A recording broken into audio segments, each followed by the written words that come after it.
All right. Hey, everybody, and welcome back to Cool Beans Hot Stuff and another episode of Film Buff Fridays. Every Friday, I come and see you guys. Every time I'm always like, oh, it's such a long day today. And it was such a long day today. But it's all good, all always good because I get to spend 2 hours of my Friday night talking about movies, which I love to do. Who doesn't love talking about movies, right? Crazy people, that's who. So, today we are going to do a deep dive into color. What does that mean? What the fuck does that have to do with movies, Tony? Well, chill out, let me tell you. So, we're working on my 8 elements of film theory video series. Okay, the 8 elements of a movie that film theorists analyze in order to critique a movie, right, from a film theorist perspective. And so far, we have gone through 4 of those elements. Today, we are going to go through element number 5. And guess what that is? Any guesses? Anybody? It's color. You took too soon. Took too long. It was color. So that's what we're going to do today. We're going to deep dive into color, what it means for movies, and how to analyze it. All right. So let's go ahead and hop right to. So, as always, with our film theory streams, we're always going to start with our little wheel here. By the way, if you're watching this live on Twitch or X, thanks for showing up. Hope you enjoy this kind of content. If you do, please like, subscribe, follow, whatever you do on that particular platform. If you're on YouTube and you find this video, I hope you find it enjoyable and informative. And if so, then give it a like or subscribe to the channel. And yeah. Okay. So, hey, Razor, what's going on, man? How are you doing? But anyways, I'm excited for you, man. That's exciting to start a new business like that. Oh, my shoulder's all tweaked from a workout I did earlier today. Oh my gosh. Ugh. Need to get a long sleep tonight. Let my shoulder reheal. Ugh. Okay, so let's check out film theory or color theory in regards to film theory, how the two connect. So here's our nice little diagram, our little flower here. If you've been following along with my film theory content, we've already done a episode for types of film, an episode for shots, angles, lighting, and now today we are on the 5th element of film theory, which is color. So what about color? Well, let's go ahead and dive into it. I got some pretty good articles, and most especially, I got a lot of really fun videos for you guys. Like, I'm really excited about the videos we got today because they're very entertaining. So when it comes to color, as far as movies are concerned, there are 2 main types of color: saturated colors and desaturated colors. And this is super basic, right? In this particular article, we're on No Film School. If you can see that up top, No Film School, it keeps it very basic, just breaks it into saturated colors, which convey happiness, fantasies, romance, some idyllic scenery, and desaturated, which conveys the past, struggle, depression, or some other dystopia scenery. And then immediately jumps into sound. But there is a lot more to color theory than just that. And that's what we're going to dive into. We're going to get into all of this that you see right here. We're going to dive into all that, okay? By the end of this stream, you're going to know a whole lot about color and what color means, and specifically how to view color in film.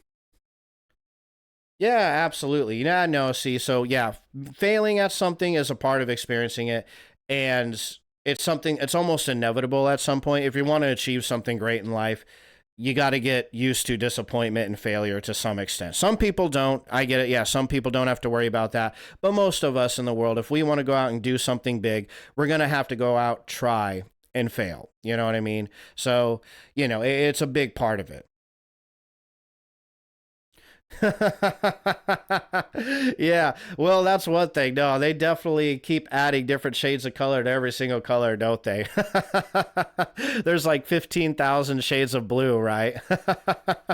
That's funny. No, I definitely get that, man. Sometimes the shades of blue are like so close together. They'll be like, this is royal blue and this is something something blue. And you're like, that's the same color of blue. I can't see no difference. But thankfully today we're keeping it super simple. We're not going to get into like all the different shades and everything like that, right? So here, we'll go ahead and you'll see what I mean here. We'll jump into that. So first place to start is just your basic color theory, right? So anybody who's done any kind of art class in their life is going to know basic color theory. You probably remember it maybe if you did it in grade school. High school is where I remember doing this, high school painting class. Basic color theory, super easy stuff, but we're going to go over it, nice little retouch on it, right? So you know what we're talking about. So, basic color theory. Color theory encompasses a multitude of definitions, concepts, and design applications, enough to fill several encyclopedias. And we're not going to go over that much, that's for sure.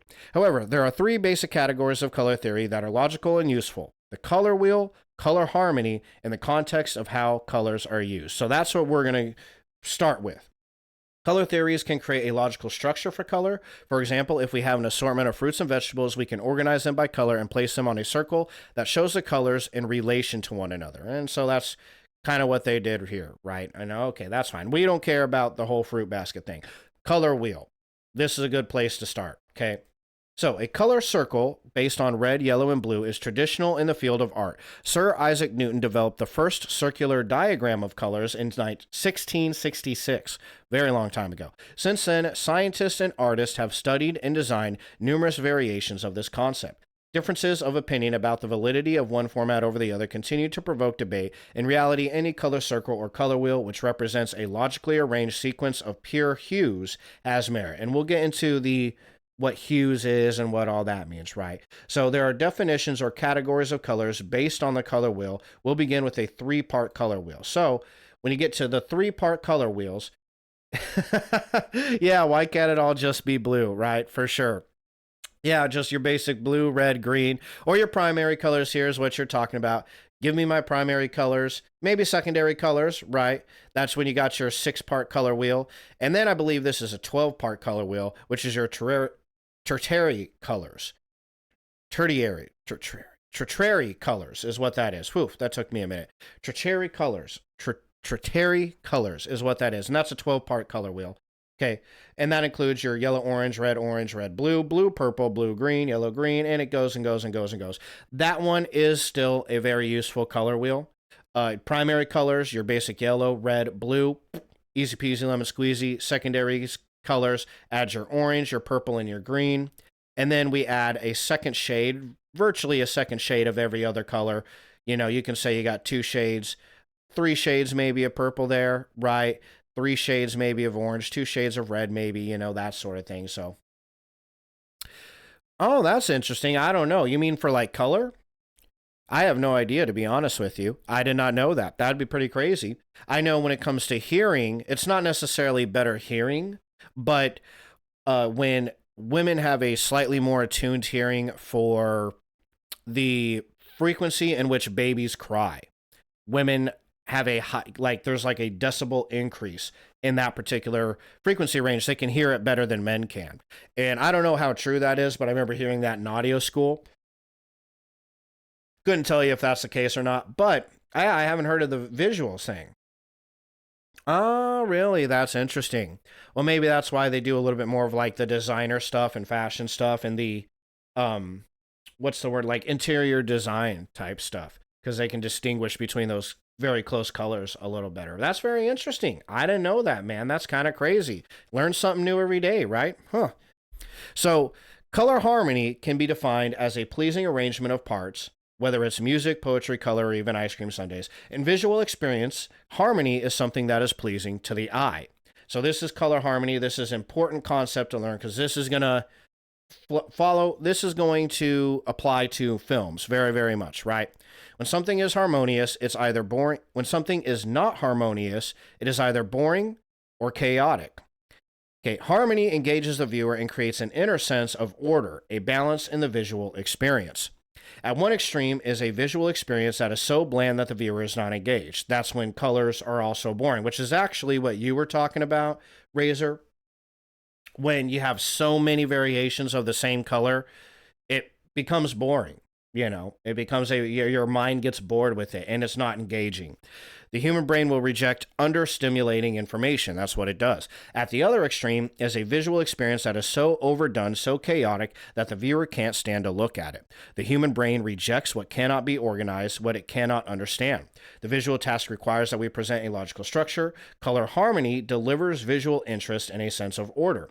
In summary, extreme unity leads to understimulation, and extreme complexity, which in this case you could consider it like random colors just kind of thrown together, leads to overstimulation. Harmony is a dynamic equilibrium of the two. Yeah, there you go, right? Yeah, sure, I can see that, absolutely. I mean, I didn't know that. That's pretty crazy, to be honest with you. I would believe that, though, for sure. I definitely believe that. I could see how at least some women that I know are absolutely very good at that. I've known some women who absolutely know how to do that, for sure. So I could see that. I absolutely could. Where did you find that out, by the way? Where'd you hear that? So, some formulas for color harmony. There are many theories for harmony. Here's a couple of the main ones. So, a color scheme based on an analogous colors. So, analogous colors, if we take our 12 color wheel here, okay, which is the tertiary. I'm going to have to figure out how to say that word because it's been a long time. Tertiary, what am I looking for? Pronunciation. That's it. Pronunciation.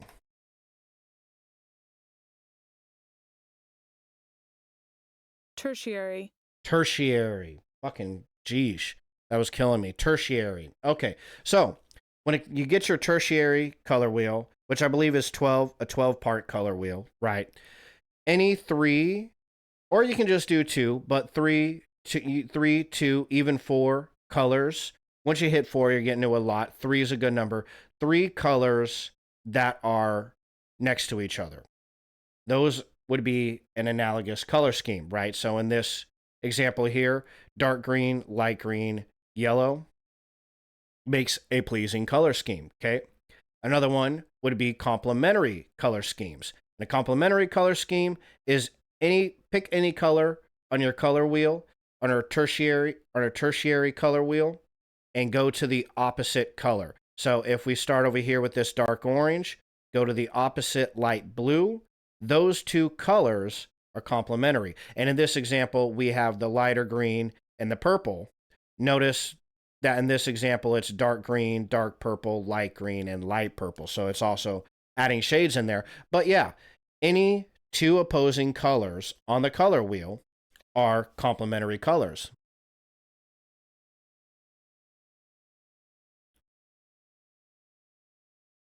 Oh, sure, for sure. Yeah, I get that too. Absolutely. I don't know what the whole deal is with people wanting everything to be like perfectly equal because it just doesn't map out that way. I mean, in my opinion, it doesn't really map out. I mean, sure, there's outliers. Some people on this particular sex or this particular sex are better off in the opposite. But for the most part, there's a huge difference between the two, and treating everybody like they're the same, you know, it's what is that like the whole, what do they say, equal but different kind of thing. You got to treat them different, treat people differently, you know, because everybody is different like that. Yeah, absolutely. So it is what it is. I don't know why people are hung up on that nowadays where they want everything to be absolutely the same because it doesn't make sense. And it's not good. People don't get a flourish and they don't what's the word I'm looking for? They're not going to succeed in life when they're being treated that way. Like men aren't going to succeed in life if they're being treated like women. It just doesn't, it's not helpful for men to be treated like that. So, very very true. And then another interesting color scheme is actually anything based on nature. So, I've never heard this one before. This is kind of an interesting one. but nature provides, oh, fuck that up. Here we go. Nature provides a perfect departure point for color harmony. In the illustration above, red, yellow, and green create a harmonious design regardless of whether this combination fits into a technical formula for color theory. Okay, so interesting. I didn't know that. I've never heard that. Yeah, that's exactly what happens. It ends up just becoming a competition for everybody, you know, and nobody ends up happy, neither. Everybody just ends up pissed off. So it doesn't work. Absolutely not. Okay, and then this is a little bit about color context, which is okay. It's interesting to note. If you look at these colors here, we'll run through this super quick just because it is interesting. If you look at these four colors on your screen, the red box, it should pop more, assuming that you have accurate colors on your color screen. That's why this stuff, it might not work for you. But if the colors on your screen are good, the red should pop more against the blue and the black. Should be a little bit duller with the white and especially dull with the orange. Like it doesn't really pop. You know what I'm saying? I'm not sure, to be honest with you. What do you mean before the modification? I'm gonna you'll have to explain that to me. I'm not sure what you mean by modification. But this basically is just meaning color patterns, like a naturally occurring color pattern. Is what is the word harmonious to your eyesight is what they mean by this. Now, also is good to note in color context, see that red square? It's actually a little, it should possibly could appear a little bit bigger in that black square, right? So the red square might look a little bit bigger in that black square because the black square makes that red square pop out a little bit, right? So that happens too. Okay. And we're going to do another quick color context here. If you look at this right here on your screen, and the colors are good on your screen, this should look a little bit more blue than this square right here, which should look a little bit of a lighter purple, darker purple, lighter purple, right? Well, that's not actually the case. Those are the same color right there. Those little squares, those are the rectangles, excuse me, those are the same color. So the reason one of them looks lighter and the other looks darker is the context.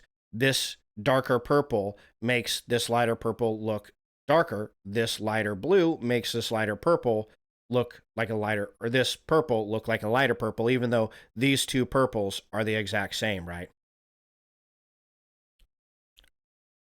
For example, a pre-existing color that we don't do is the same as the modified color before we modify it, right? Um, I don't know, to be honest. What do you mean by a modified color? Like, how do you modify a color? You mean like, oh, before you mean like you turn it to a different shade? Like before you take blue and turn it into like navy blue? Is that what you mean? Or like royal blue or sky blue or whatever the fuck ever, you know, before you make one of those dozens of different color shades? Is that what you're talking about? I'm sorry, you're gonna have to explain it to me. Explain it to me like I'm a retarded 5-year-old.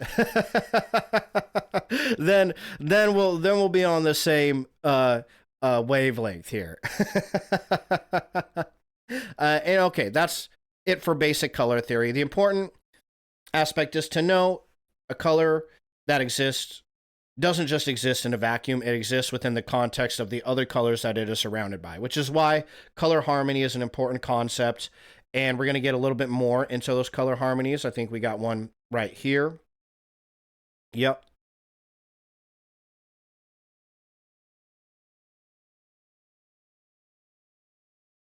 Here we go. Oh, no.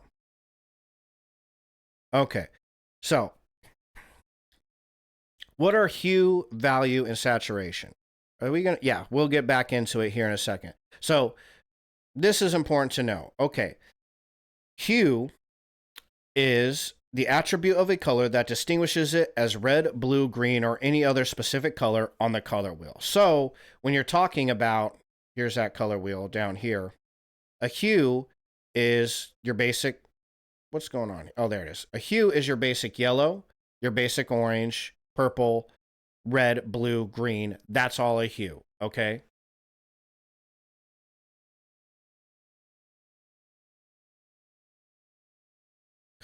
because the colors in the preset were already there, but the colors were changed to other colors. I have no idea. I don't know what you're talking about. What preset? Oh, okay. What preset do you mean though? I don't know. No, you're probably wording it just fine. I'm just an idiot and I don't know what you're talking about as far as like the preset goes. Was that something on one of the other slides that I had that you're talking about? And you're doing fine. You're wording it clearly. You might just have to think of a different way to word it that I understand. Was it something over with this guy? No. Oh, here. How do I? There's a way that I do this. Hover over it and go. There it is. Okay. Did it have anything to do with like different shades of colors?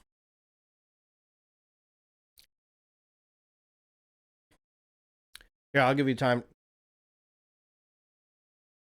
Oh, I get what you're saying. Sure. Okay, okay. That makes sense. You absolutely worded it great. Okay, hold on. Give me one sec. I had shit in my nose. Yeah, so I mean, yeah, absolutely. I guess I don't know, to be honest with you. That sounds about right, but I have no idea.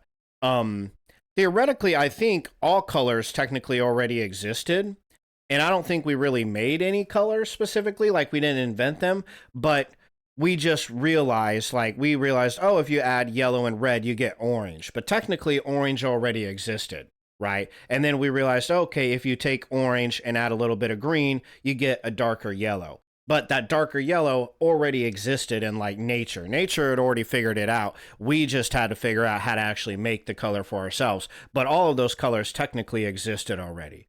Does that make sense? Is that what you're talking about? Yeah, absolutely. There you go. Yeah, that's a great way. Okay, that's what you're saying. Then, yeah, 100%. We just modified them. Yeah, we just took the colors, added them, changed them, added darkness, light, or white, black, whatever, and then just changed the color is all we did. Yeah, 100%. Absolutely. I definitely agree with that. Yeah. We're on the same. I get what you're saying now, man, for sure. And yeah, I think you're right. Yeah, we just modified them. The colors were already there. We didn't make any of them. We just modified them for sure. So, a color is a hue. It's important to note. A value represents a color's, let me scroll up.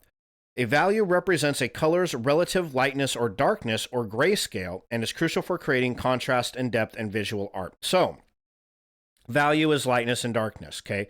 If it's a dark blue versus light blue is a value, right? So, again, if we go back to this color wheel,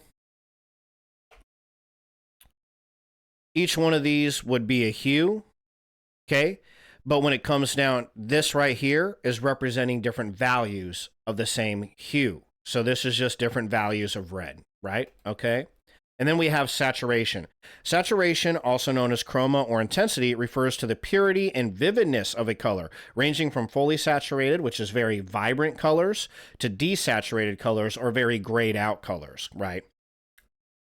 So this, if you take a look at it here, the difference between value and saturation is how much of the color is there versus how dark or light the color is. Okay, so this is a good way to think of saturation is the amount of blue, and the good way to think of how vibrant the blue is, if it's a dull blue versus a very vibrant blue. Value is light versus dark. Is it a very light shade of blue or is it a dark? If you look at these two images right here, you'll notice that on the bottom of the image, it's almost the same bottom, right? Because there's white here. I think it's supposed to be gray right here, representing a duller blue, but there is no dark on the side because it isn't a contrast between dark and light. It's a contrast between dull and vibrant, right?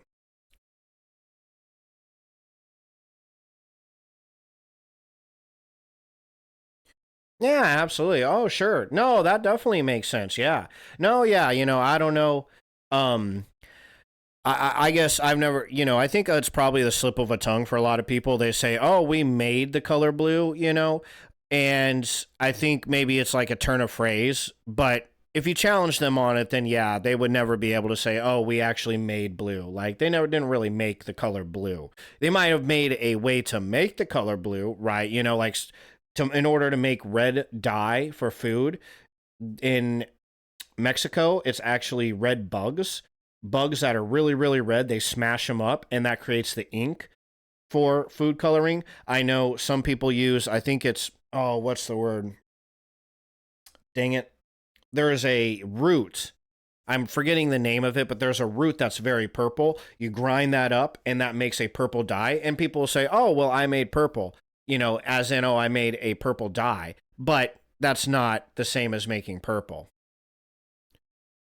Yeah, absolutely. Yeah, you didn't manufacture the color blue or purple. Nobody did. Nature technically did, I guess. You know, would be if you wanted to be what's the word, like technical about it, nature made all the colors. And then we just found ways to take those colors and turn it into a t-shirt or apply it to paper or a movie or something like that. So yeah, I totally get that. No, absolutely. People didn't invent any colors whatsoever. You know, it's kind of crazy if you try to think of a color you've never seen, you can't think of it.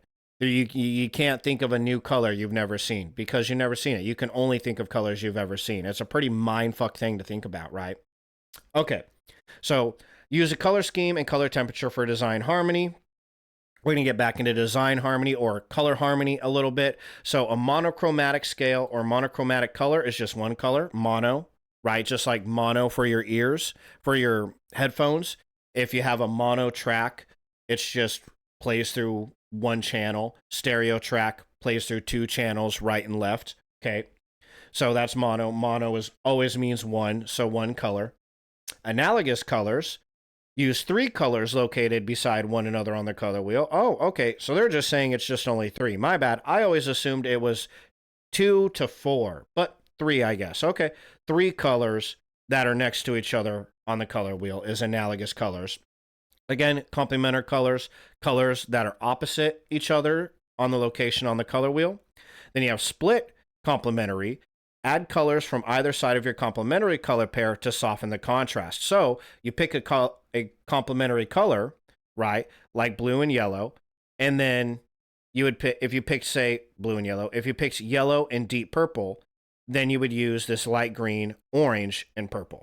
Or you could use yellow, dark purple, and pink to be split complementary colors. In this case, they got dark, like red, orange, green, darker green, or blue green, really is what it'd be. Because technically, when we're talking about a hue, not a value, right? So it's not dark green, it's blue green and blue. So blue, blue green, and orange, and red orange are complementary colors. Oh,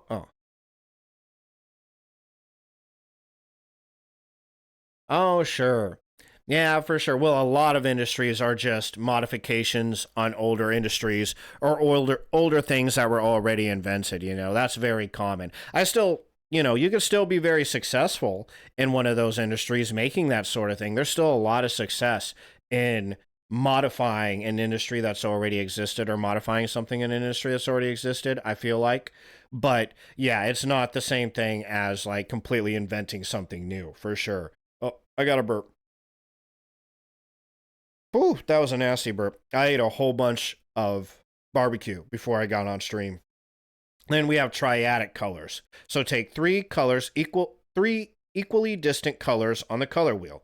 These colors may not be vibrant, but the scheme can be as it maintains harmony and high contrast. It's easier to make visually appealing designs with this scheme than with a complementary scheme. Interesting. So this triadic color scheme right here, much more easy to make a pleasing or harmonious color scheme. So, and they're all just equal distance apart. That's what matters here. You got three colors in between each color that you chose, right? So if you moved them all two clockwise, you would get the blue green, the darker orange. Again, that's not necessarily dark orange. I guess you would say orange because that would be yellow orange. So blue green, orange, and then purple would be another triadic color. And then we have tetradic colors.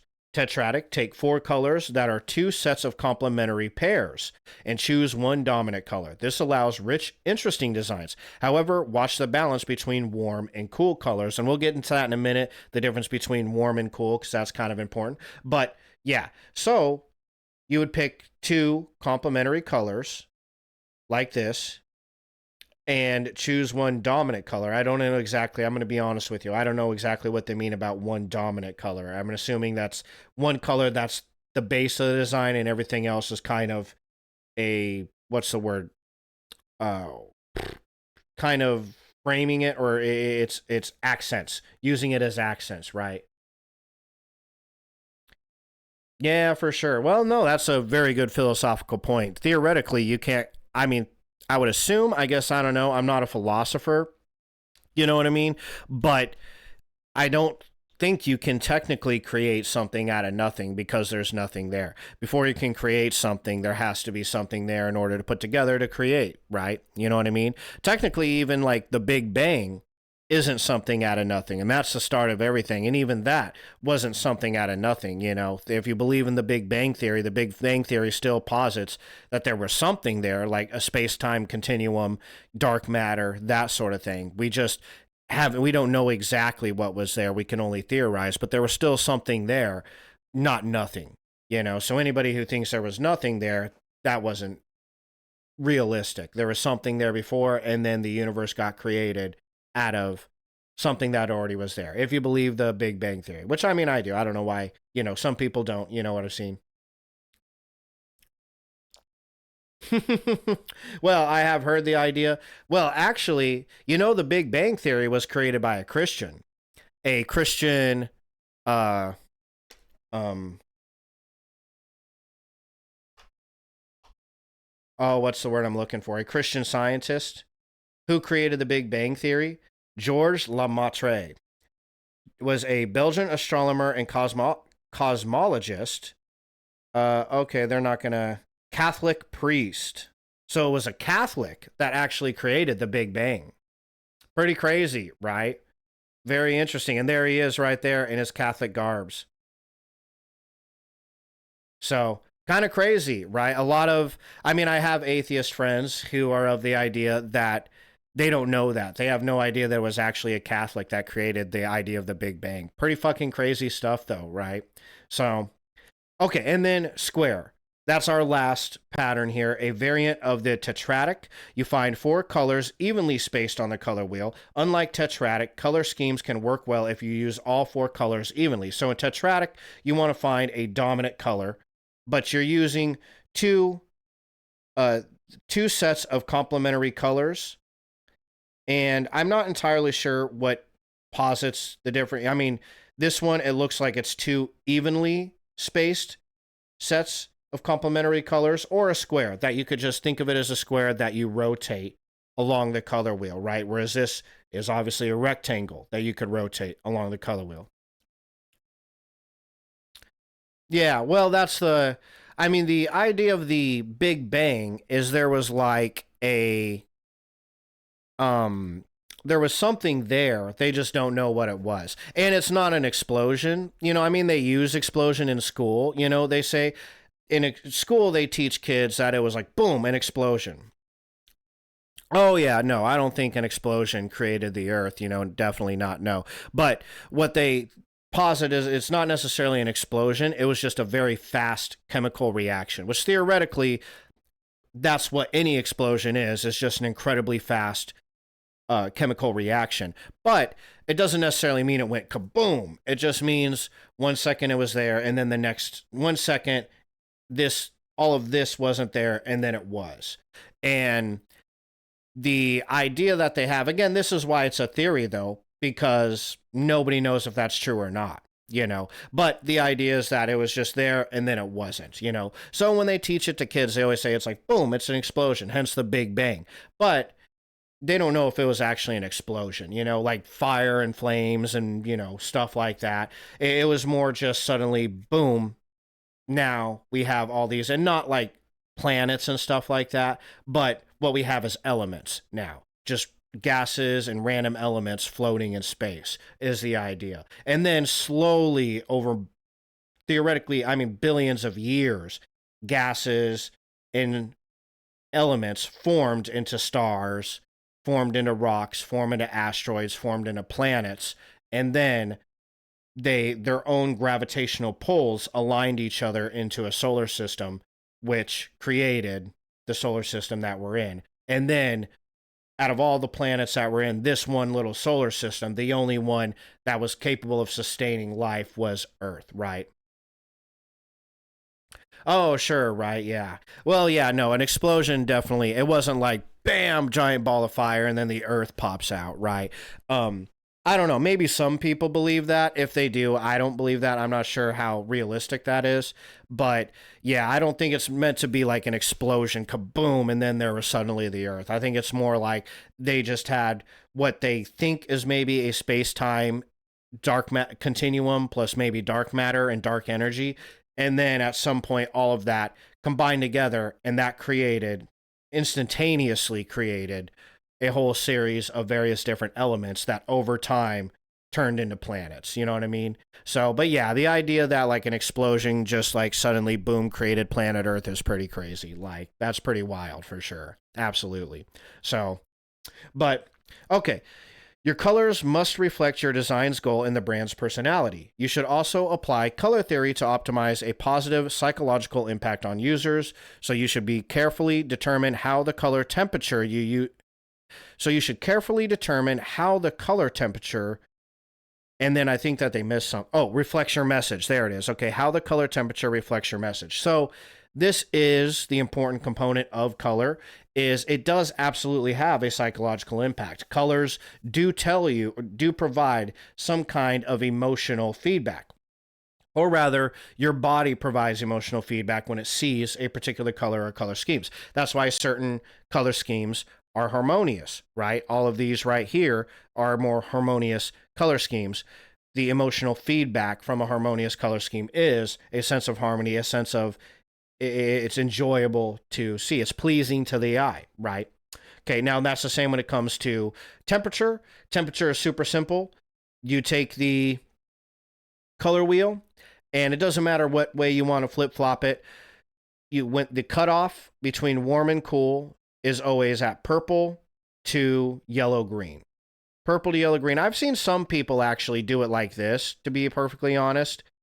You cut it off at pink to green instead of yellow green, but I've seen it that most oftentimes this way I think is the correct way, where it's yellow green to purple are considered cool colors, with blue being always considered like the coolest color, you know, not just the coolest color but the cool in sense of temperature.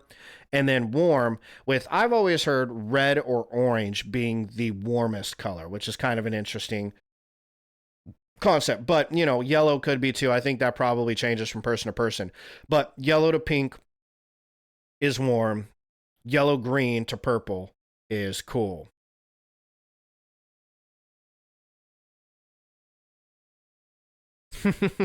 Well, yeah, no. I mean, yeah, they definitely can't prove it. That's why like the Big Bang is still a theory, because they don't actually have proof of it, right? So, you know, that's why technically they have to call it the Big Bang theory, because if they knew for sure, then they would say, well, it's just the Big Bang fact, right? You know what I mean? So,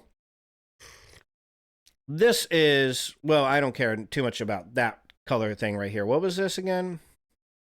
Color theory to match what users want to see. Right. Contrast, vibrancy. We already talked about vibrancy. We already talked about hue.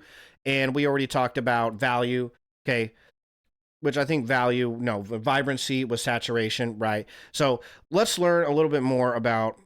Oh, we have a quiz. Now, we don't need a gift. We're good on that.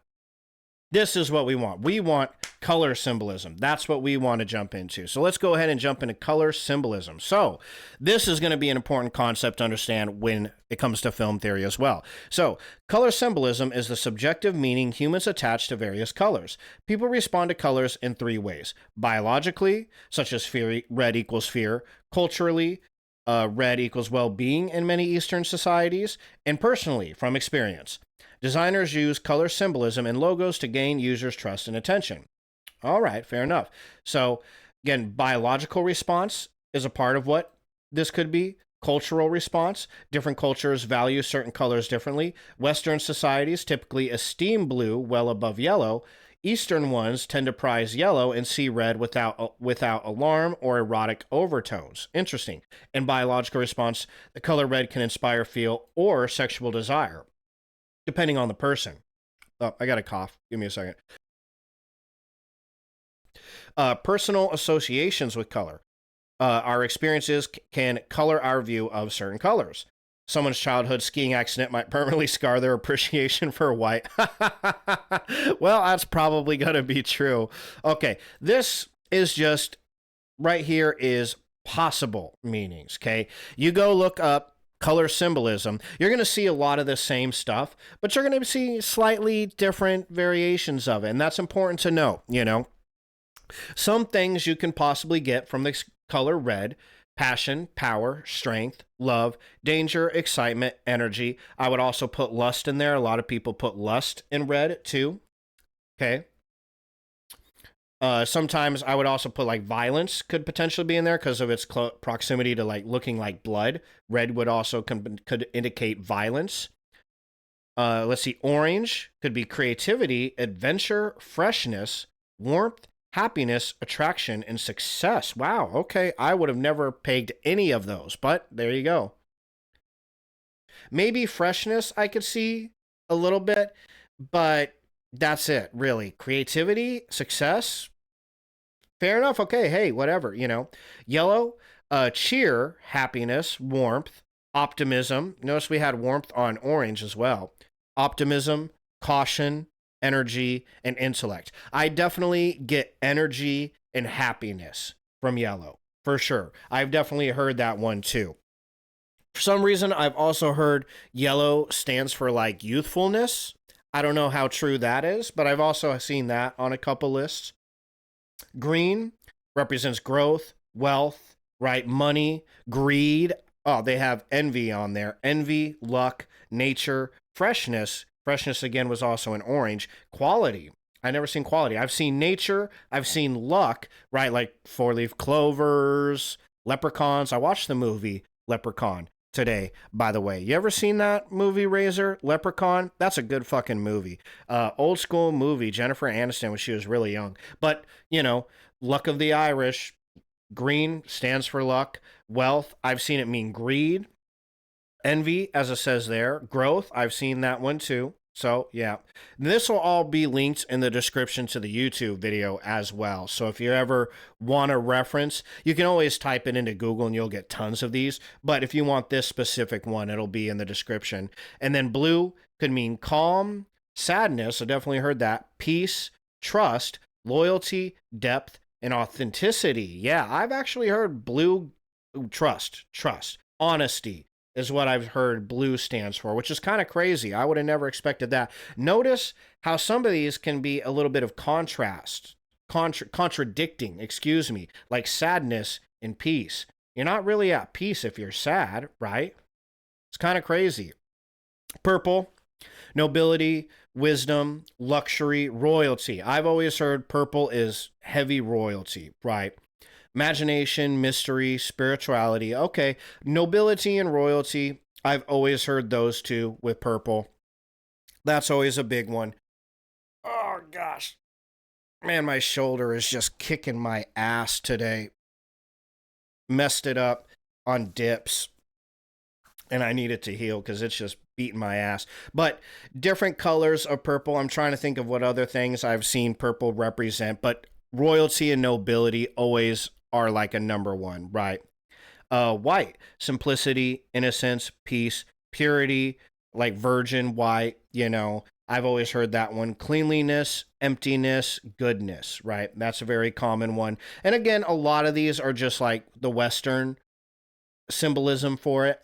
Symbolism does change from different areas of the world, right? So, but yeah, simplicity, purity, and innocence are always a big one that I've seen with white. Peace, that's why waving the white flag, it could also mean surrender, giving up. White can also mean that, right? So it can mean other things. And then black, formal, formality, boldness, sophistication. I've seen sophistication that you get a lot of products that come in like the sheet black, the flat black, the sleek black, right? Because it does have an air of luxury to it. It really does kind of feel more, well, luxurious, sophisticated is what it is. Elegance, death. Always, black almost always represents death. You know, it's a very common symbolism for black would be death. I would imagine that has something to do with like the Grim Reaper in his black hood or something like that. The blackness, like there's nothing left, you know. Mystery, and seen mystery too. Space, maybe? You could throw space in there for black as well, you know. So yeah, there's a couple of different variations, or excuse me, a couple of different pieces of symbolism what each color could potentially represent, right? So, and yeah, overtones of severity, mystery, death, grief. Grief. Ah, that's a good one. Yes. Oh, I got a burp. Yeah. So, and then this goes over it a little more in depth, and I'll leave you to that. Let's see. Now, I wasn't going to go over this particular article with you guys, although this is a really cool article. It's about discussing the healing power of colors. So yeah, I'm not going to go over the language of color, this whole article with you, although this article is a really dope article, right? It is really cool. Really interesting, really enlightening as about the like healing power of colors, which I don't know anything particularly about that, but it is kind of cool to note. I don't know if you knew this, but colors is technically a form of energy. It's actually a frequency, right? So the universe is full of electromagnetic radiation, from high energy gamma rays to low energy acoustical waves. Acoustical waves is sound waves, right? Visible light is simply a portion of the spectrum of radiation that humans have evolved to see. It's actually a frequency between 400 and 700 terahertz, right? Humans hear between 20 hertz, or what is it? 20 hertz to 20,000 or hertz, or 20 kilohertz, 20 hertz to 20 kilohertz, right? More or less. And that range does go down as you get older. But when you get into terahertz, I don't know how many hertz are in a terahertz. That's, I don't know. I couldn't tell you. But once you get into terahertz, now you're looking at actual visible color. Okay. So, like we were saying earlier, these already existed. Okay. So, pure white light contains all visible colors. This always blows my fucking mind, right? Because if you actually take all the colors and mix them on a color palette, you don't get white. But the white light theoretically is all visible colors. These colors can be split using prisms or filters, as demonstrated by Isaac Newton in 1665. Remember, Isaac Newton created the color wheel in 1666. Since light can act as a wave, each color has its own distinct frequency. Red has the lowest frequency wave, and following through the colors of the rainbow, the wave frequencies increase all the way to violet, right? So, yeah, pretty crazy.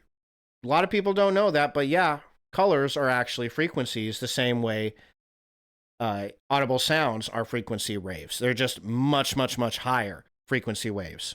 If I remember that correctly, higher. Yeah, and then radio waves that can carry sound. Uh-oh, cough.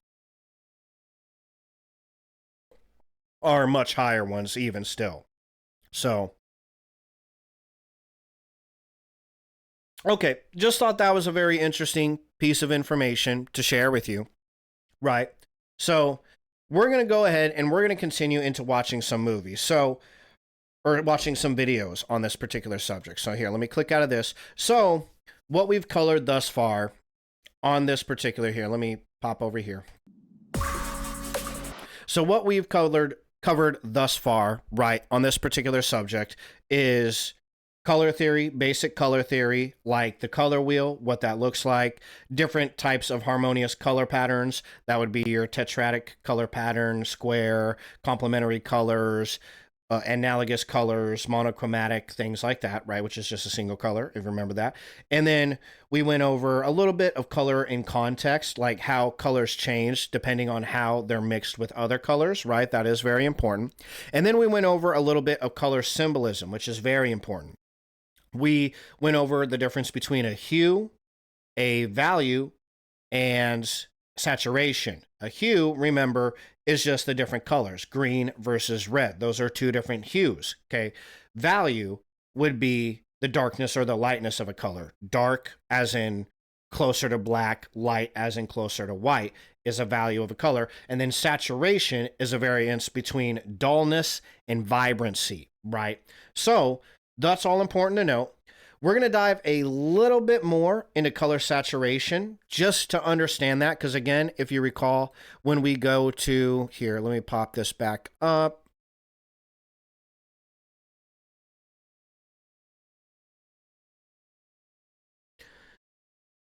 No, need to go down this way. Okay. Saturated and desaturated. Remember, desaturated means dull, saturated means vibrant, right? Okay. Big part of colors in movies. We're going to go over saturation just a little bit more and how that kind of applies to art and then movies. In this video that I have right here, let me pop this up right here. Then we're going to go over a little bit of color temperature using Studio Binder. Again, this is going to be for movies. And then we're going to jump into how color is used by specific directors, which that part of the video I'm super excited about for sure. Here, give me a second before we start watching these videos and before we continue our conversation. I actually need to go take a piss because I've been holding it. I need to go to the little boys' room for a second because I've been holding it for about the last hour or so. And we got probably a good hour and a half left of the stream. So I'm going to take a quick piss and refill my coffee as well. And I will be right back. All right, cool. Thanks, man. I appreciate it. You hold down the fort, Razor, and I will be right back, man. See you here and give me like 5 minutes tops.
All right. And we're back. So, let's see. Where did we leave off at? Okay. Yeah, let's pop over the YouTube screen. All right. So, we are going to watch not this whole video, because this is an hour-long video. This is a long fucking video. So we're not going to watch this entire video, but I figured we would watch probably about 10 minutes of it just to go over the concepts of saturation. And then we'll return back to this later in the stream to go a little over some of these movies and how saturation works in these movies, right? So this is Art Professor. That's a channel. Got 228 subscribers. Got a pretty good video. I'm already giving them a like because I've seen a little bit of this video and it was a pretty good video. So let's go ahead and check out what they have to say about saturation. And I'm a teaching artist here at Art Prof, and I'm here today with Prof. Lou. And our discussion for today is going to be how to make color saturation work for you. So if you guys want to learn more and make your artistic weakness into your strength, definitely check out our website at artprof.org, where we have lots of free tutorials, critiques, and all the other good stuff. So, Clara, why don't you get us started on our conversation? Yeah, let's start out by just defining what saturation is, because I think with color, there's so many things: contrast, value, saturation, and we're just going to really boil it down to the most simple version so that you guys don't get too overwhelmed, because that's how I felt when I started learning about color. So basically, saturation is the intensity of a color. So the highest level saturation you can get is a color that is straight out of the tube. Because Jordan, what happens if you take a bright red and you add any color, no matter what the color is? What happens to the saturation? It's going to dilute it. It's going to, when you mix it with something else, it's going to make it less pure, if I can use that term. And so it's definitely going to mute it, going to make it a little bit closer to like a gray or brown or something like that. Of when your course. kid is hurting. Give us an advertisement of a Philip's dad crying. Come on. Now, when we talk about saturation in terms of high saturation, that's referring to really, really bright colors. Again, colors that are straight out of the tube, nothing added to them. They're as bright as they can possibly be. For example, if you have a tube of cadmium yellow, like on the left, you can't make that more saturated. Once it's in the tube, that's it. It's just all downhill from there, right? Pretty much. So choose your colors wisely if you're doing traditional, for sure. Digital, you have a second option. You have second chances. And what is low saturation, Jordan? Low saturation is things that are less intense. They're not very eye-catching. They tend to just stay in the background most of the time, and they're not meant to have you draw your eye towards it, but it does often fill up a lot of the space in paintings and famous artworks that you've seen, maybe some of which you didn't even recognize. The way I see muted colors, it's just puke colors. Colors nobody likes, that people are... I don't know how I feel about that, right? Those don't look like exactly puke colors. You get... Oh, come over here. You get a lot of the muted colors, especially when you're doing like interior design. When you see a lot of cars have those muted colors, right? And when you compare them, we got to pop back over here now. When you compare these muted colors to the higher saturation colors, like these, yeah, they're eye-catching and they're very vibrant, but it's a lot. It's a lot like right in your face, So you don't always want these bright colors, okay? And specifically when it comes to movies, there's a reason behind using muted colors. And again, we're not quite there yet. We're going to get to that here in a little bit. But these muted colors do have a purpose, right? It isn't just to look like puke colors. So, okay, we'll go back to the YouTube screen and let's go ahead and check it out. And what is low saturation, Jordan? Low saturation is things that are less intense. They're not very eye catching. They tend to just stay in the background most of the time, and they're not meant to have you draw your eye towards it. But it does often fill up a lot of the space in paintings and famous artworks that you've seen, maybe some of which you didn't even recognize. The way I see muted colors, it's just puke colors. Colors nobody likes. That People line's are always like, oh, funny. that looks like something really slimy and gross. And I feel sort of bad because as much as people don't appreciate muted colors, they're so important. And people don't think that they are There you because, go. See, the give it up bright to the colors muted are so colors, lady. pretty and so fun and they're the life of the party. But you need to have both. And so that's what we're going to talk about today is how do you balance between high saturation and low saturation to create a good color composition. So can you just explain what's going on here, Jordan, in terms of how you get from high to low? So typically, when we think of the most muted color, it is very desaturated. It is, closer to like a gray, or the intensity is all the way down. And So, just important to note too, when we're talking about desaturation, this is desaturation right here. Okay, so saturation goes from the brighter to duller. in this case, on the top row, we see white as the lowest saturation. But then as we go all the way to the left, it just keeps getting more and more intense. There's a sense of vibrancy. Some people might even see the color shake a little bit in their eyes. So that's really what's going on here. And this can be applied to every single color. I just want to say hello to Joey Ross, who says, yay, caught my first live stream. Much love for everyone here. We love it when you guys come to your first live stream. It's so great to have all of you here. W315 says, can you have low saturation colors right out of the tube like raw umber? Oh, absolutely. There's lots of colors like that just straight out of the tube, like yellow ochre, kind of looks like baby poop before they have solid poop. But I'm sorry, that's my yellow ochre. This girl's to got me. quite imagination. Quite an imagination. All right.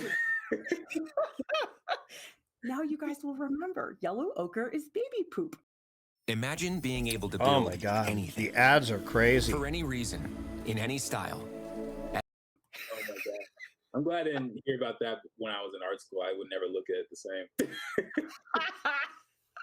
So we just have a slide here to make this a little bit more concrete, because I don't know about you, Jordan, but sometimes looking at all these charts, it gets overwhelming, and it's sometimes hard for people to make the leap from a chart like this to real life. So I always like to teach color theory in terms of still life objects, because you can really see how different the still life on the right is from the one on the left.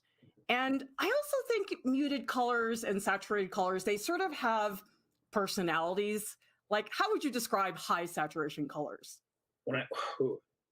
High saturation, you said it earlier, the life of the party. Just everything is super Very vibrant. energized. Yeah. I think about things that move fast. Yeah. How would you describe vibrant colors, high saturation? I mean, to me, it's high energy. Usually, it seems like high energy, eye catching, much more. What's the word? Pronounced. Maybe like a nighttime scene, like a rave party or something like that. So that's what I'm picturing as I hear high saturation. And muted colors, I think to a certain degree, they almost feel like they're invisible. They're there and they are doing a lot of work, but people don't pay attention to them much and oftentimes don't even notice that they exist, which bums me out, guys, because muted colors, they are working for the saturated colors. Like, here's an example. I don't know if you guys knew this, but I played in orchestras for a long time. I play the oboe, and in an orchestra, there's the principal oboe and there is the second oboe. And it's so not well divided. The principal oboe gets all the good stuff, all the solos, all the fame. And I had a teacher who said to me, Clara, when you play second oboe, you are there to make the principal oboe sound better. I'm like, great. So I'm like really not important. I'm just here to make somebody else sound better. But that's what I think muted colors really are. Mhm. Now, we do have this question that somebody asked in earlier about value, and I don't know if I can find it now, but absolutely, value is part of this equation. So, what's happening here in this chart? So red is one of those colors that has a large range of value. It can get much darker or much lighter, as you can see in the light pinks. And so saturation and value do play a role.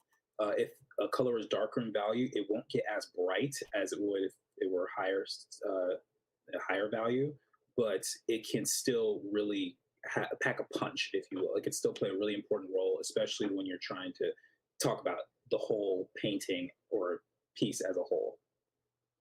So, I think what I see very often is people mistake saturation for value and vice versa. So, you have to be really clear what you're looking at, because value really is just how dark is it? Is it dark? Is it medium gray? Is it really bright? But saturation is like intensity. Like if you guys look at that bright red, it's just screaming at you. And then the pinks in the middle, they're like very chill and nice and soft. It's such a different personality. So I think it is important when you're thinking about value and saturation, you really have to separate them, because you can get very lost very quickly, because ultimately this is what you're looking at. And there's a lot of crossover, but it's not exactly the same thing. Lisa is saying, how is low saturation different than adding gray? So low saturation just, again, simply means the color is less intense. If we look at the top row here with the red, it gets less intense, but it's not really turning gray, it's just turning white. So it's one of those things that you have to kind of see these colors in context. They are different, but again, it's one of those things that I think is... Again, this is a really good chart for seeing that variance in value and saturation. Remember, value is darkness versus light. Saturation is vibrancy versus dullness. So it doesn't always end in white. It can end in gray. Gray is very clearly dull, but gray would be the lack of saturation or a desaturated black. Black would be the lowest value for any color. It would be dark, right? Then you get the color, theoretically value should continue up to white, actually. Like we saw in the other chart, the highest value would be pure white, right? Saturation is the actual most vibrant version of that color. Best learned by practicing, because a lot of the stuff that we're sharing, hopefully it makes sense, but sometimes it doesn't until you actually apply it for yourself. I think the way I would consider it is dulling down a color doesn't necessarily mean it becomes more gray. It just loses the loudness. Like it starts to become very quiet and very reserved. Like it's not the life of the party as we talked about earlier. Okay, so let's take a look at some examples that have largely high saturation colors. So we're going to start with this concept artist. Jordan, can you walk us through this piece? Yeah, so this is an artist that I really, really like. His name is Lorenzo Lanfranconi. I believe he's Italian. And this is a piece from a League of Legends video called, was it Rise, I believe? I think it was called Rise. Or, yeah, someone can correct me if I'm wrong. But it's the most recent one that they did. And this is a scene where he's just walking through the forest, and all these colors are just bright and saturated and feels intense. When you walk into this world, everything feels alive and it feels like there's life there. That's one of the attributes that saturated color has, is that it feels like there's life. There's animals, there could be creatures running around and all that. So, yeah, super vibrant right there. We're going to go ahead, stop this particular video at this time because we got a lot of other better videos to go through. Let me pop back over here. Actually, over here. But that helps you understand the concept of vibrancy, saturation, right? Which that's the important concept for us to understand. Personally, I think the color wheel is kind of important to understand. Color harmony is pretty important to understand, and color symbolism is pretty important to understand in regards to film, how a specific scene is set up, right? But saturation has a big role to play. And that video just does a really good job of explaining saturation. We'll be coming back to that video. Now, we just want to go over a quick video of tools, right? Or excuse me, not tools, temperature. Okay, so let's see. We want to, let me find where we need to be in this video.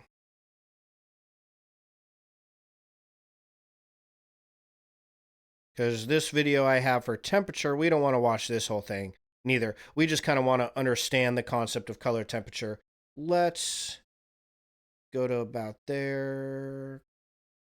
That'll be a good idea. We don't need that. Okay, yeah. Let's pop back over here. Okay, so this is Studio Binder again. I fucking love this channel. You guys know that. Give them a like. They actually have so many videos on color. Almost every single one of these videos is a Studio Binder video. So, and they have even more videos on color on the Studio Binder YouTube. So definitely go check that channel out if you're really enjoying this sort of color orientated stream, what we're talking about here, this conversation. We're not even going to play through all the videos I have right here. We're just going to play a little bit to help you understand that color temperature. Remember, color temperature, if we go back here and go back to our color wheel and color harmony, I believe it was right here, color theory. Temperature is right here. So, cool and warm colors. Warm colors are going to be your oranges to your reds usually. And sometimes it includes pink, and then cools are going to be usually your greens to your purples, right? And there's a reason why that's referred to as temperature. Let's go ahead and have Studio Binder explain that. Color temperature is one of the most important fundamentals in cinematography. A firm understanding of color temperature can help you create a compelling color palette that accentuates the mood of your film. This is what is color temperature?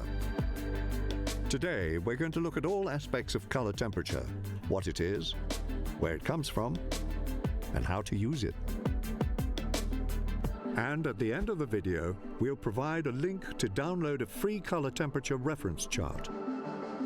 Before we get going, be sure to subscribe and click the bell for more filmmaking videos. Now, let's begin. First things first, what is color temperature? In short, color temperature is used to describe the color of a light source. In the early 1900s, German physicist Max Planck devised a formula known as Planck's law. This formula describes the electromagnetic radiation emitted by a theoretical black body at a given temperature. Yes, that's a mouthful.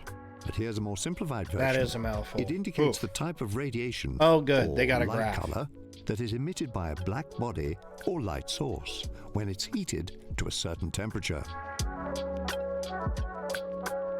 Instead of Fahrenheit or Celsius, these temperatures are measured in Kelvin, the base unit of thermodynamic temperature. We usually associate orange with warm and blue with cool. But with color temperature, the opposite is true. The hotter the temperature, the more blue the light appears. The cooler the temperature, light appears more orange. Now that we have the basics, let's talk about working with color temperature. In film and photography, knowing the color temperature of various light sources will allow you. That is kind of interesting that when you get to actual temperature, it's the opposite of this. Blue fire is actually way hotter than orange or red fire, which is kind of crazy. But to our eyes, I would imagine it's because most of the time when we see fire, it's red, orange, yellow versus blue or anything like that, right? Pretty interesting, but that's part of it. you to master whatever look you're going for. Here are a few key color temperatures you'll often run into. Candlelight is around 1900 Kelvin. Incandescent light and golden hour is around 3200. White fluorescent lights are usually set at 4200. Clear daylight is around 5500. If it's overcast, it's more like 6500 Kelvin. But knowing color temperature is only the first step. You also need to understand white balance. White balance is a digital camera setting used to determine how these color temperatures are registered. For example, once you set your white balance to a particular temperature, any light source with the same color temperature will appear as white. Now, that's probably important to know if you're a photographer. We don't necessarily need to know that. Same with lighting gels, shooting in log format. We don't need to know any of that. We want to listen to this little bit right here. Same old phone? After they Nah. try to sell us something. Upgrade to the new Galaxy Z Fold 7. And something else, too. For now, let's take a look at color temperature decisions in movies. Before we discuss these examples, it's important to remember that the color decisions we see in the final product of these films are a combination of color temperature, correction, and grading. Excuse me. May I have the blinking pillow pack, please? Sure, $125. So, what are some creative ways cinematographers use color temperature? In A Ghost Story, the main location is a house that sees many occupants over many years. To help mark these jumps in time, DP Andrew Palermo explains how they adjusted the color temperature of the kitchen light depending on who is living in the house.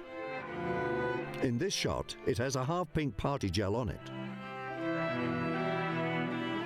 With the Latino family, it had a little bit of CTB, color temperature blue.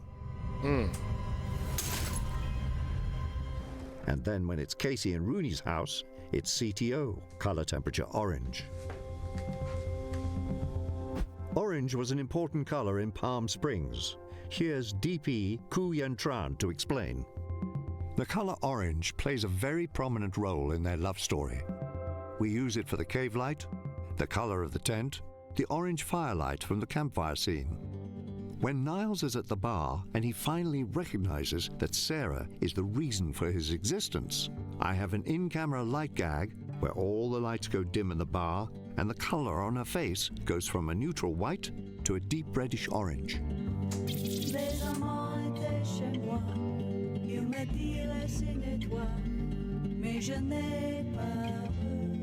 Oh my God. I'm an idiot. This is an example of how color temperature doesn't just create mood, but can alter that mood for significant moments. Okay, so that's a good rundown of color temperature. Right. Here, I need to put my jacket on. It's so cold down here. It's kind of funny you were saying that, Razor, about black, the color black here. Let me throw it on screen.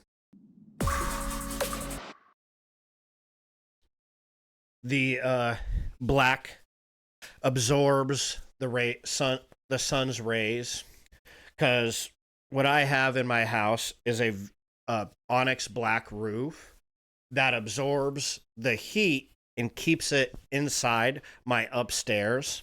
So my upstairs is way hotter than my downstairs. And so my downstairs is way cooler, obviously. So when I want it to be cool upstairs, I have to turn the heat down. And of course, it makes the downstairs absolutely fucking freezing. And I'm actually getting a new roof right now.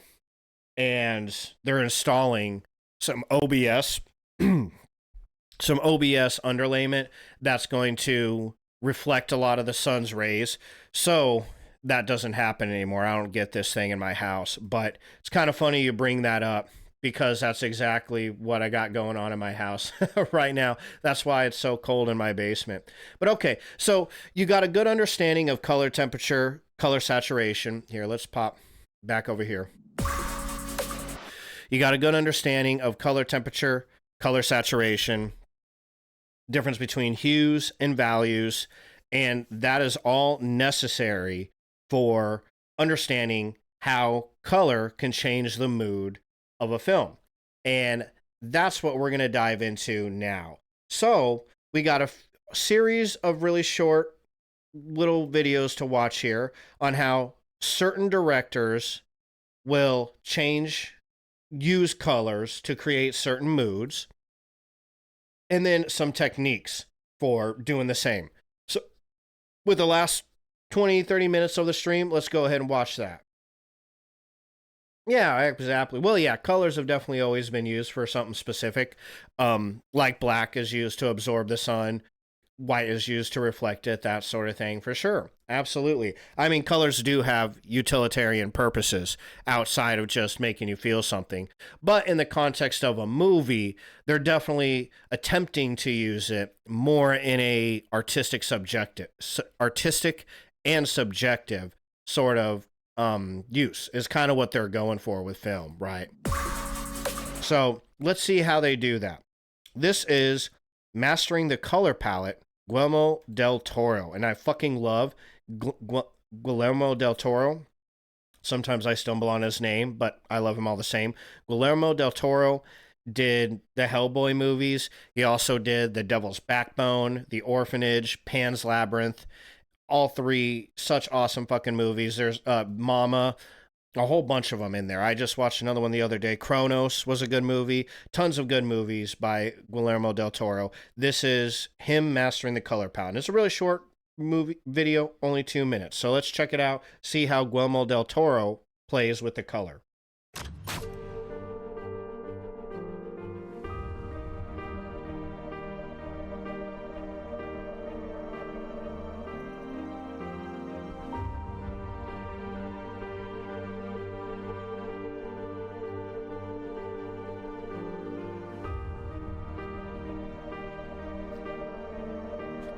So we can kind of take an idea, like, for example, what colors he's attempting to use here.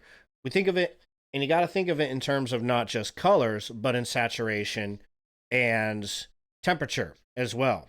You know, this one is much more specific over here, right? This is, I believe, what is this, Blade 2? Blade 2 or 3, right? Wesley Snipes there, looking all bad as a motherfucker. So these blues, you can get this feeling, right? This is like a gloominess, right? It's like you're saying, Razor, a gloomy atmosphere. We're looking at sadness using these blues. Remember, the blues are a cool color, very cool temperature, and the saturation of these colors, I would say they're pretty bright, depending, as far as blue goes. But we're looking at, with the black and the blue, saturation is pretty, high here. It's not all the way up. It's not dialed to 11, but it's on the higher end of saturation, right? I mean, this is so blue that you're looking at Wesley Snipes here, a black guy, and, his hands look blue, So that's pretty high saturation. What kind of emotion do you get from this specific scene, right?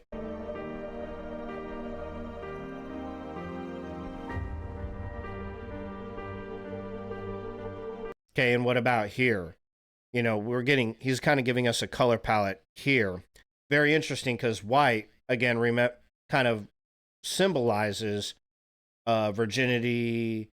What was it? It was peace. Oh gosh, I'm getting the other here. Let's pop that back up, because I'm stumbling on what the rest of it was supposed to represent. But here we go. Purity and innocence, okay? Which doesn't make a lot of sense, in where were we? Come on, there we go. Doesn't make a lot of sense in the context of this freaky ass monster, right? But take a look at the colors they're using for his nails. Black meaning death, right? You got this red in here, red eyes. Remember, red means danger, right? And look at the temperature of the room. We're looking at oranges in the room around it, very hot temperature. Again, that temperature kind of dials up the action, the intensity of a scene, right? This scene, if you remember this is Pan's Labyrinth, was a very intense scene. So we got that color temperature that is representing that, right? Representing that mood of, well, in this exact moment in the film, we see this monster waking up behind Ophelia, the little girl, and she doesn't see it. So for us, it's like, oh shit, it's a big deal. We're kind of freaking out over this monster waking up. So we got the temperature, kind of represents that. And then the saturation there's dull colors, dull saturation, a combination of low saturation and high saturation in here, right? Ah, yeah, absolutely, yeah. In Blade scene, Razor, here, let me throw this up here. In that Blade scene, looks like emptiness or being lost. Absolutely, very much. You can definitely see that. Very, very true, man. Absolutely see that in that scene.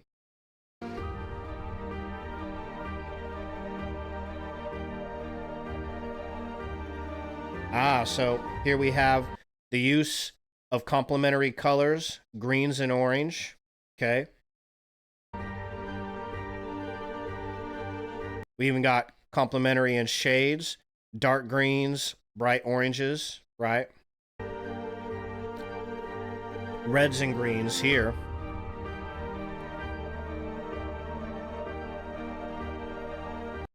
Blues, and we're going like, I guess, yellows. Blue and orange here. What was that? Purple and orange, green and red. I think I said green and orange, my bad. Green and red. The earlier one, red and light or like blue-green, emeralds, and burnt orange, lighter orange. Green and red, yeah. Then we got purples and reds, or purples and oranges, excuse me. We got dark, like, notice here, dull colors, okay? Not a lot of saturation here. We're using very dull greens and dull oranges. This is The Shape of Water.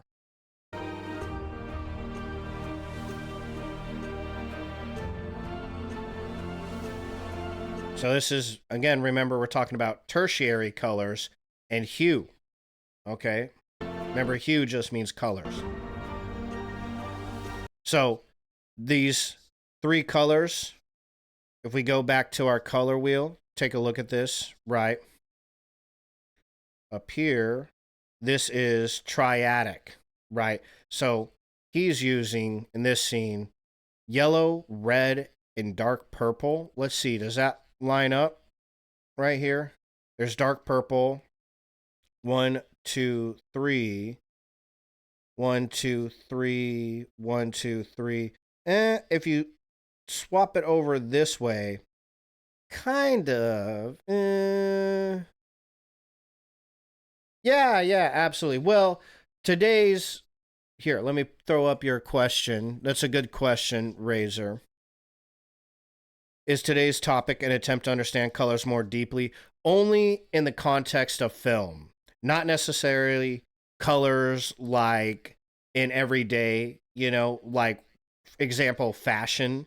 Not what they mean in like fashion or something like that, but colors in reference to film specifically. But yeah, what the colors mean in reference to film. So here, using these tertiary colors, you see the dark purples, bright yellows, reds in the suit. Okay.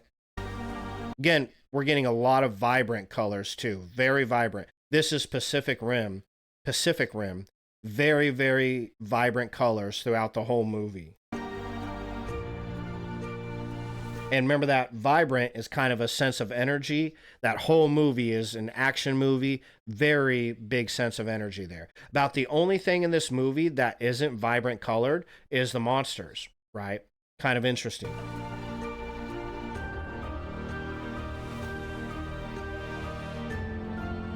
Greens, reds, and blues. Okay. Yellows, oranges, and blues. This is Pacific Rim again. Remember, see that vibrant color in Pacific Rim? See how vibrant all these colors are in the back?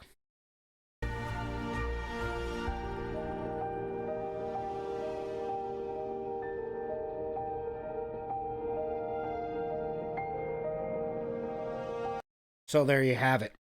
That's colors in reference to Guillermo del Toro. So we have a couple other ones. Zack Snyder, of course. You can't talk about colors and not have Zack Snyder. Oh, yeah. So let's see. Span apart movie with the scene. Oh, sure. Yeah, we're only here. Let me pop this back up for you, Razor. So the reason why we're hitting the colors right now, why we're actually talking about like deeper meanings, deeper in quotes, meanings of colors in movies, is we're going over the 8 elements of film theory. So the idea is to be able to analyze these 8 elements for the sole purpose of finding a deeper meaning in a specific scene in a movie, right? So we've already gone over types of film, shots, angles, lighting. Now we're going over color. And next week, not next week, the week after that, we're going to be going over sounds and understanding diegetic and non-diegetic sounds. But that's why we're going over colors right now and trying to go for what might potentially be a deeper meaning in a specific color scheme that somebody might be using, right? So we're going to go ahead and let's analyze Zack Snyder now. See what he has to say. Give them a like. This is, again, Studio Binder. So many of these videos. So if you really enjoy these kinds of videos, analyzing the color of these movies, go check out Studio Binder's channel. So much of it. Sparta! Oh, such a dope scene.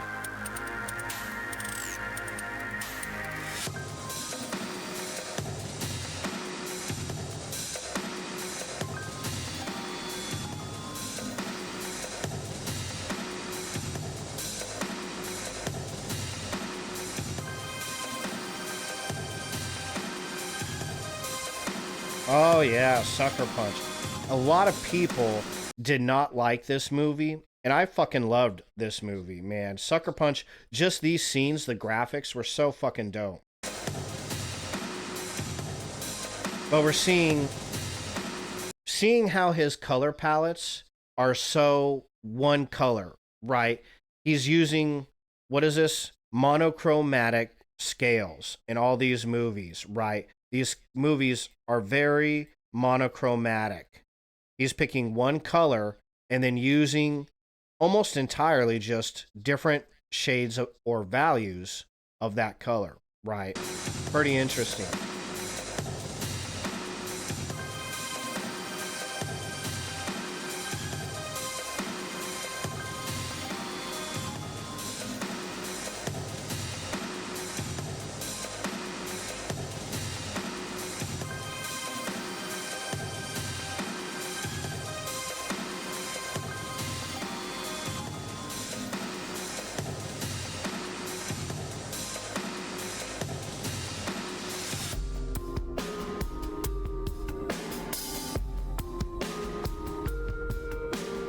Oh, you can't forget Watchmen. So, let's see. Hold on. Let's go back. Oh. Gonna have to go back a minute. So, we're going with reds. So, notice the very muted colors. Not a lot of vibrancy here, which you can argue that if you want, because the picture is so detailed, but we're looking at some pretty dull colors here in the background and in the quote unquote antagonists of the 300, whereas the 300 are a lot more vibrant with their shields and their red. And again, what does red stand for? You know, war, violence, things like that, right? Yeah, absolutely, Razor. Absolutely. That's kind of what we're looking for. You nailed it. We're looking for kind of that deeper meaning if it exists. It might not. You know, this could all just be arbitrary, but that's exactly what we're doing. You nailed it. Absolutely. So, look at this variation of color here. We got these really now vibrant compared to that dullness. Now we're looking at vibrant blues and vibrant yellow oranges. If we go back to that color wheel here, we got blues and oranges that are, oh, that's the wrong color wheel. Here, let's pop over here. Blues and oranges right across from each other, right? So he's using the complementary color schemes, right? All right. Here we go.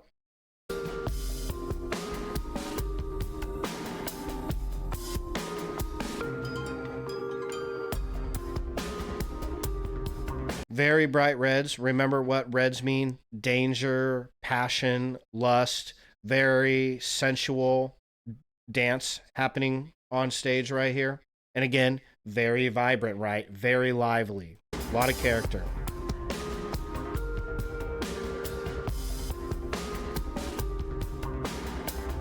Contrasting colors to reveal ironic dualities. Okay, interesting. Red, yellow, and purple. Okay. Let's look at this color wheel, what we got going on here. Red, yellow, and purple. Red, yellow, purple. Right here on our color wheel here. Not a particularly, there's nothing harmonic about this, which again, remember what they said here. They called this discordant. In music, discordant is the opposite of harmonic. Those are chords that don't go well together.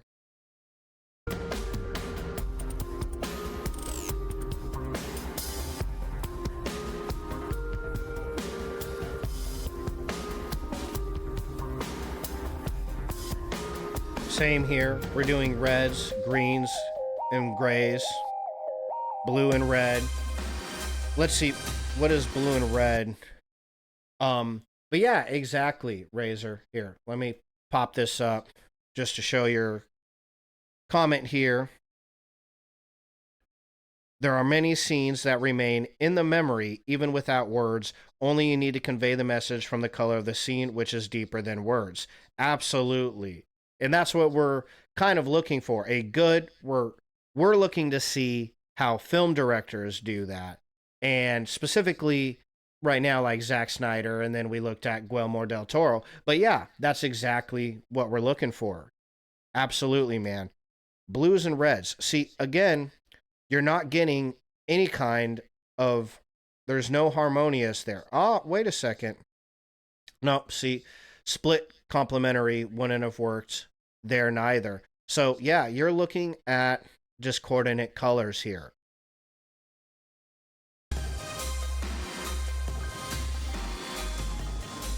Interesting. So Zack Snyder using discordant colors. Also wanted to point out here when we're talking about this scene, very vibrant, very, very vibrant colors, vibrant reds, vibrant blues, and they're discordant. So very interesting how he uses, and what do you get from that scene? You know, this scene is a really fucked up scene because, oh shoot, Dr. Manhattan here, just spoiler alert, exploded Rorschach. This is Rorschach's body ripped into pieces in the snow. You know, very emotionally distraught scene. A good reason why you might want to use discordant values. It disrupts the mind. It's not pleasant, remember? Okay, so before we dive into Wes Anderson, of course, because we definitely want to check out his stuff, let's look at, or Stanley Kubrick. We probably only, I'll link all of the, I'll link all of these videos in the description for you guys. But before we hit any of that, we might not get to all of that tonight. We might not have the time. Instead, let's go ahead. We're going to hit this other Studio Binder, right, video. This is only a 5-minute video. Hormones. Oh. Yeah, let me type it in. I probably said hormones, but I meant to say harmonies.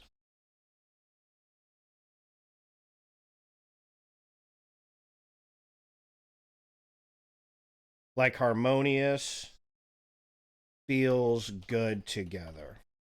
I probably, and I spelled probably wrong. Probably, and I spelled it wrong again. Oh God. I probably said hormones because I'm tired.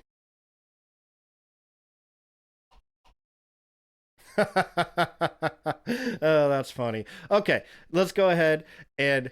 No, you're good. That was probably... I probably did say hormones. Oh, that's so funny. No, I probably did say that.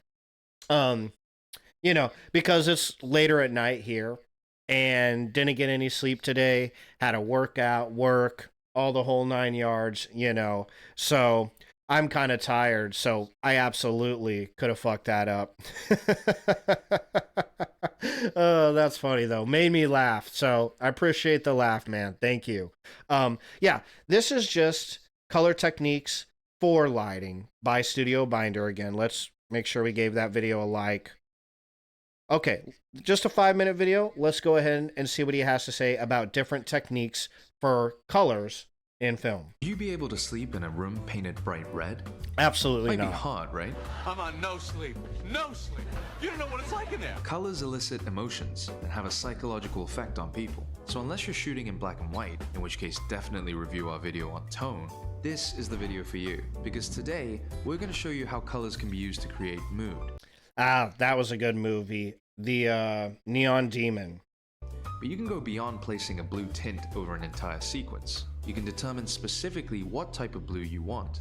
There are 3 factors in determining color. They are hue, which is the color itself. We already know Saturation, that. the intensity of the color. We already know that too. Brightness, how light or dark the color is. And that was also known as value, right? With just hue, saturation, and brightness, HSB for short, you can create a complex color scheme rather simply, and go from being just another director to being a true visual artist. First up, hue. Some movies choose an affinity of hue, utilizing a monochromatic color scheme. Now remember, Those are that's just one fancy color. ways of saying that a movie is mostly one color, or Oh, neighboring well, colors on there a you color go. wheel, also known as analogous colors. The Matrix is a classic example of a movie that mostly uses one color. That color? Green. Why? Well, the movie takes place inside of a digital matrix, and we associate green with code. Plus, the green in the Matrix has a certain sickly quality to it, reflecting the overall state of affairs in that world. Welcome to the desert of the real. Next Of up the is the real. S in HSB, saturation. This movie used a post-production process called bleach bypass, which has a deeply desaturating effect. The color is drained out of these images. And why would that be? Why would they use that desaturation for this particular movie? This is Saving Private Ryan, by the way.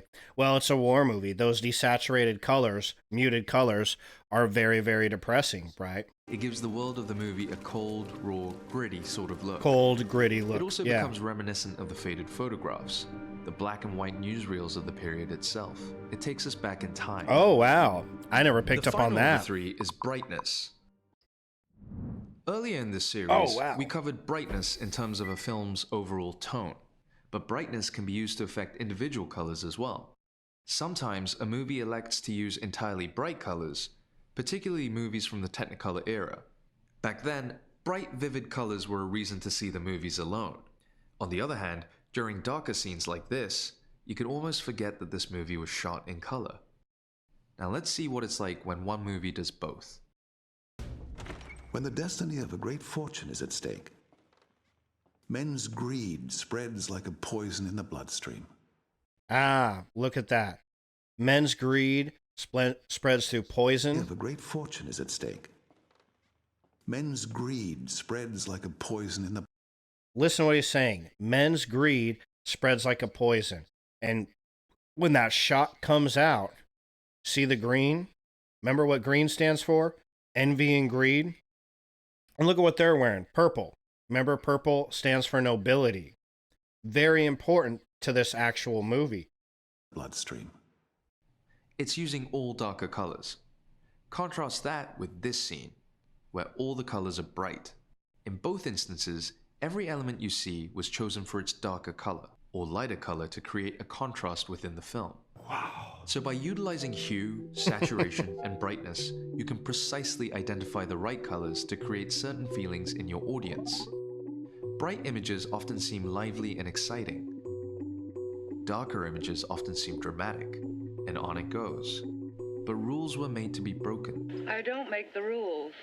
Okay, I'll make it as easy for you as I can. You get to decide what the colors mean. It's your movie, it's your world, and so make it your color palette. How do you make a violent red, the color of blood, feel like something else? In Her, Spike Jonze uses red to connote love. He does it by associating the color with the lead, Theodore, as he searches for love and ultimately finds it in his operating system. Hello, I'm here. Oh. Black is for bad guys like Darth Vader, right? Well, sure, until it's for Batman. See, this is what you were talking about, Razor. They contrast, right? Black doesn't just mean Darth Vader, bad, spooky, evil. In this context, for Batman, he's justice, right? So it means different things to different people, just like you were saying. You get to make your own rules. Look at how Wes Anderson uses saturated colors to make otherwise mundane scenes about a family pop, almost like a comic book, while actual comic book films ground their high-concept plots in gritty, realistic tones. With the wealth of options post-production now provides, it's easier than ever to control the color palette. Of course, color grading can be an expensive, lengthy process, and it rarely can make up for a project that lacked a thoughtful color design strategy in pre-production. Want to dive deeper? Check the link to grab our free Film Color Theory ebook for more examples of color schemes. Oh, look and at see that. how some of your favorite films design their color palettes to elicit powerful moods. See you in the next video. Ends on The Shining there. Nasty color ebook, it said. Ebook. Yeah, how much caffeine have you had today? You said 2 cups of coffee? Oh, we're up here.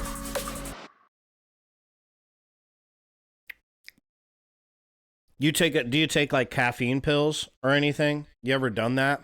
I don't know if they have caffeine pills in Saudi Arabia, but sometimes some people up here take caffeine pills. Do you do the night shift, by the way? Here, let me just type it in.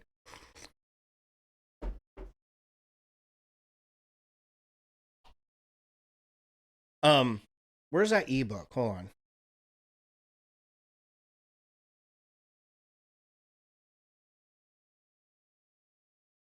Where did they say the ebook was? I missed this.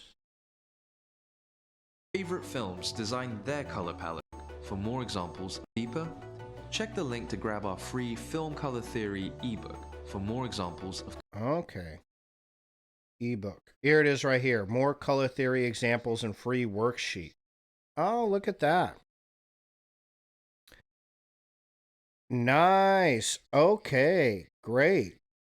They got a whole fucking thing here. More specifically, a worksheet for if you're making a movie. But that'll be cool. Let me add... Well, here. You'll have this video in the link in the description to the movie, right? So, okay. That's nice. Oh, you're a security guard. Dude, that's awesome. I'm actually a security guard. I'm a corrections officer in a juvenile detention facility. So you and me do the same job virtually. How crazy is that? So from one security guard to another, man, I understand your pain. 12 p.m. Yeah, I used to hit those ones too. I used to do the night shift also. I don't do that no more, thank God. But I've done a lot of those night shifts on the job for sure. So, okay. Well, you and me can keep hanging out and chatting if you want, Razor. Oh wait, hold on. No, I'm sorry. I spoke too soon. I gotta go up and spend some time with my cutie pie before she passes out. So I'm gonna have to let you go too, man. Sorry about that. But that will conclude today's stream on color theory in film. So that was the 8th element of film theory, right? Or the 5th one out of our 8. So we're almost at number 6. We're almost done with all of our elements of film theory. Wow. Here, let me pop back over here. Oh, that's nice. Good. Yeah, man, it's nice to have something like this on the job when you're a security guard. Having something to watch and keep you up when you're on the night shift is a massive help, man. But I'm glad. Thank you for tuning into the stream when you're on work, man. I appreciate that you come in and watch it and have a conversation to help keep yourself up, man. That's way awesome. So I'm glad I could be of use to you, man. I appreciate that. Yeah, no, I wish I could stay up and actually just sit and chat with you, to be honest, man, help you out a little bit, because I feel your pain. Getting towards the end of the night shift is always like, oh, it's so tough. It really is, you know. But my cutie pie, she's been working all day. She's about to pass out. So I'm going to go hang out with her before she goes to sleep, because then I won't see her tomorrow when she goes to work. You know how it is. So I'm going to go do that. But still, though, I appreciate you hanging out with me for the stream, man, sitting and having a conversation and talking about colors and all that good stuff, man. Always fun to have you in the stream to chat about it, man. So always good to have somebody in the stream to chat, you know, and you're a pretty good conversationist. So always learn a lot from you, man. So I appreciate it very, very much. Yeah, man. No, yeah, dude, you got a pretty good mindset when you come in here and chat. Definitely. You do. It's always fun to sit and chat with you, man. You always got very interesting things to say. You definitely do. So I can tell you got a good mindset when you come in here. So it is appreciative. It helps keep the mood of the stream up too, for sure. Absolutely, man. So anyways, that'll probably do it for me tonight. I'm going to go ahead and let you guys go and go check on my cutie pie, see how she doing. But I hope you enjoyed tonight's stream on color theory when it comes to film theory, right? Deciphering colors in film. Hopefully you guys got a better understanding of that. Next week, we're actually not going to be talking about any film theory stuff. Next week, I'm going to try a new one. We're going to be talking about the four horsemen of they were actually bad guys. And that is 4 characters in movies that were good guys, but audiences have decided that they're bad guys. And that's going to be Charlie and the Chocolate Factory's Grandpa Joe, Rose from Titanic, Jenny from Forrest Gump, and Dr. Hammond from Jurassic Park. So we're going to talk about those 4 characters next Friday and decide if they're really bad guys or if everybody's just jumping the gun. So that'll be on next week's episode of Film Buff Fridays. I don't stream on the weekends, so the next time I'll be streaming is 7 p.m. Monday. And we will be discussing the Myers-Briggs test, right? So if you don't know what that is, tune in Monday and we'll talk about the Myers-Briggs test. So if anybody watched this on X, I appreciate that. If you see this on YouTube, make sure and you like and subscribe to the video if you enjoyed the content, obviously. And then everybody on Twitch, particularly you, Razor. Here, let me pop this up. Particularly you, man. I always appreciate you coming in and having a good conversation with me. Oh, hold on. I didn't see your last 2 messages. Oh, yeah, for sure. No, me and Cutie Pie got a really good relationship, man. And you got to have that. It helps to have that in life. It definitely does. And absolutely, man, I appreciate that. Thank you for saying that, too, by the way. My Cutie Pie would like to hear you say that. So that'd mean a lot to her. So thank you for saying that, man. So you said you got 2 hours left on the job, right? Well, I hope your next 2 hours go by nice and easy and smooth. nothing happens. Get it done, get the money, and then get home and get some sleep, man. Hope you get some sleep and have a wonderful rest of your night. And again, dude, thanks for sitting and chatting on the stream, man. As always, nice to sit and talk and bullshit and have somebody good to talk to, man. You're a good person and you always got a lot of cool things to say. So I always appreciate having you on the stream, man. So thanks for tuning in and hanging out with me, as always, dude. And again, you're more than welcome. Hopefully I'll see you again Monday. If not, then Tuesday, Wednesday, or whatever day is best for you. You know, you're working again and you need somebody to keep you up and chat with you. Hit me up on Twitch, man. If I'm streaming, then you're more than welcome to be there, man. And I would love to have you in on the stream. So, as always, man, I appreciate having you in here to sit and chat. And I hope you have a wonderful rest of your night at work. And take it easy. Oh, yeah, for sure. Absolutely, man. Oh, yeah, they always do. Whenever we got something like that, always get a good discussion. That's the right way to go about it. You know what I'm saying? Only way to have a relationship. You know what I'm saying? Whenever there's an issue that arises, all you do is talk about it. You know, it's the right way to be, for sure, for sure. Sounds like you already know that, though, man. But anyways, man, you have a wonderful rest of your night. All right. Anybody else who watched live, I appreciate you tuning in. And yeah, you guys have a wonderful rest of your weekend. You too, Razor. Make sure you have a wonderful rest of your weekend. Go do something fun after all this night of working. All right.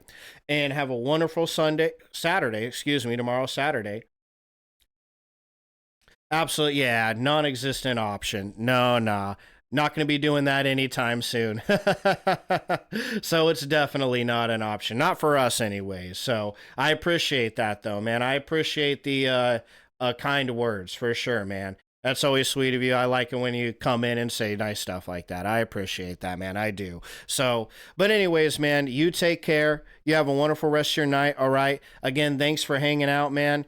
And yeah, hopefully I'll see you back here Monday. Yeah. You going to be back Monday? You busy Monday night? If you're working again, then make sure you hop on in and say hi, man. You too, man. You take care and God bless you as well. And have a good weekend too, all right? Have a good weekend and stay up the rest of your night too, all right, man? All right. Well, to everybody else too, y'all have a wonderful rest of your night and a great weekend. And I will see you next time. Peace.